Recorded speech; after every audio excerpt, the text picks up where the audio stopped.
Hi, it's Khandie of Khandie Photography. So my levitation picture I put up, this one, was really popular on my Facebook page and on my Instagram. But like a fool, when I recorded the behind the scenes footage, it didn't come out. It actually ended up looking like this. Because I didn't test the video before. Because I'm rubbish. And I was trying desperately actually just to get the shot and not worry about the behind the scenes stuff, which, yeah, so this is why I'm recording this after the day, and you might notice it's the same clothing I was wearing in previous ones because I've recorded them all together. So the shot was done technically in 2 shots, if you like, one without the model in the shot at all, nothing there, just the bare space, and then the second one with her in the space, contorted over the stool, and then obviously Photoshop it so what I want in the picture remained and stuff like the stool are removed by using the layer underneath.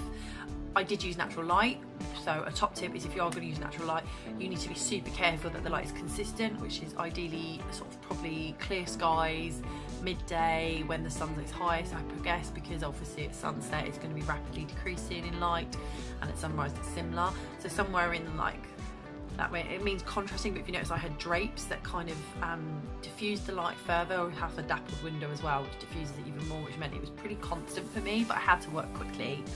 So most of my time was spent in Photoshop. Luna is a great girl because she has great core strength because she's a yoga bunny and she works really hard. So I would recommend somebody who does actually have the capability of bending bar this bar, because everyone can like do it maybe for about 5 seconds, but holding it for a shot and maybe a couple of shots, it can cause backache and problems. So you really need to think about supporting your model, but also a model who has the core strength to do so. It's just, I mean, I did a self-portrait, this one, my pug makes this picture, and I maybe did 3 shots using the trigger and it hurt. It wasn't comfortable at all. But then this shot isn't, so the whole point is, you know, really look after the model and obviously the health and safety involved in that.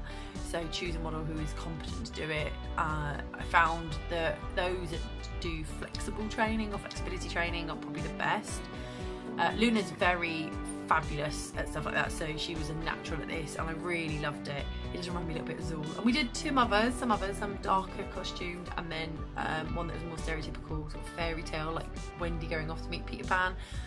Which I did, and that was great. So I'm sorry I didn't record the footage back then, and although it's arty and I could just try it, but lifting it when it was that dark was just pointless. There was no need. I just figured I'd do it this. So don't forget to like and subscribe and hit that bell for alerts when we post new content. It's every week, hopefully, fingers crossed. Right, so I'm going to disappear because although you'll be watching this in the future, technically when I recorded this, tomorrow, as in my tomorrow, I'm off to the Lens Baby photo walk in London, so that video will be probably out soon, or will make no sense in the timeline that I'm giving this in, because I'm not sure how I'm going to publish them yet. Great, aren't I? Made this easy. Also, did you hear me hit my elbow on that side of the door? It hurt. It hurt a lot. Yeah. Right, I'm going to go. Bye.